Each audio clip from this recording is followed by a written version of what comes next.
Salut à tous, alors aujourd'hui mardi, la semaine du casque continue. Hier je vous ai parlé des malheurs que j'ai eu avec mon Shure Quest.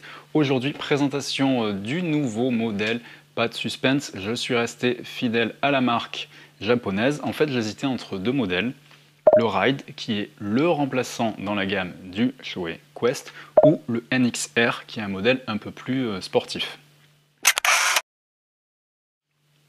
Alors les deux modèles ont des caractéristiques assez proches, ils ont tous les deux la même visière, ils ont le même système de fermeture par boucle double D.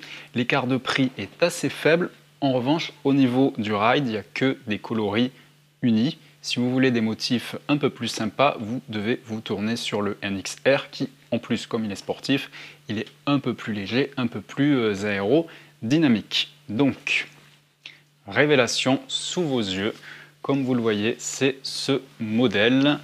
Donc vous ne le connaissez peut-être pas. Attention, on va le sortir, voilà, bien gentiment. C'est donc le NXR dans un modèle flagger, donc coloris biton, noir mat et bande blanche. J'hésitais avec le modèle avec des bandes rouges. Il faut savoir qu'en France, pour être homologué, un casque doit obligatoirement avoir 4 autocollants réfléchissants sur les côtés devant, derrière. Et j'estimais que le modèle à bande blanche permettait de mettre ces autocollants d'une manière un peu plus esthétique que si ça avait été des bandes rouges. Alors, une visière qui est plus grande que l'ancien Quest, donc ça c'est dommage puisque je ne peux pas réutiliser les visières. La fixation, donc fermeture avec une boucle double D, et petit détail effectivement, vous laissez la sangle attachée. Certains enlèvent tout, remettent tout, c'est une perte de temps. Vous pouvez enfiler le casque en laissant le petit bout de tissu dans la boucle.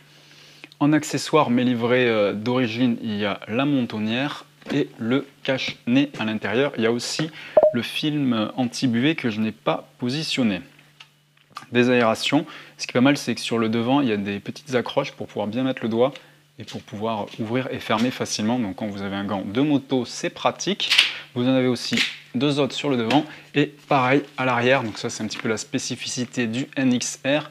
C'est ce côté aérodynamique avec pareil une encoche pour pouvoir facilement ouvrir et fermer. Alors, sur le côté, sur l'étiquette, il est précisé le poids. Là, c'est un modèle en taille M.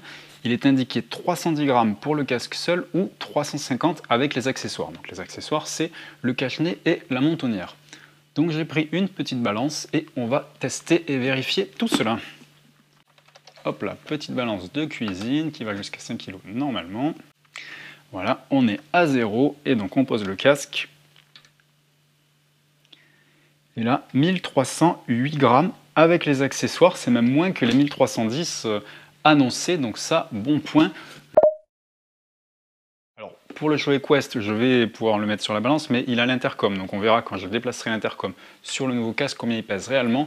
Mais en tout cas, pour l'instant, on a un poids de 1603 grammes. Bon, il y a l'intercom, mais même sans l'intercom, ne vous inquiétez pas, il était plus lourd que ce nouveau modèle NXR, donc ça c'est un bon point.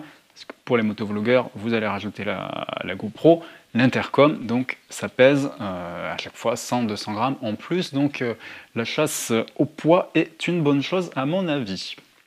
Donc voilà pour ce nouveau casque modèle NXR, on se retrouve demain même heure et je vais tenter de basculer l'intercom de l'ancien casque sur le nouveau casque. Je dis bien tenter parce que c'était un intercom qui était spécifique à ce casque en deux parties, il se clipsait sur le dessous et donc rien ne dit que ça va fonctionner sur ce nouveau modèle puisque ce modèle là de casque n'existait pas quand l'intercom est sorti.